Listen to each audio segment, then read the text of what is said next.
tatay niya, yung ano dito, pinagsabihan pa nga yung tatay mo eh, di ba? Na manahimik ka dyan kung hindi ikaw ang dadamputin ko. Yung kung kaya lang po sila nagtakbo ang kababa. At siyempre, tingnan nila kung sino yung pulis.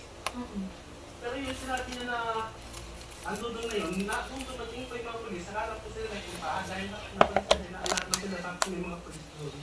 So sa inyo, sir, wala kayong binanggit na umalis ka dito.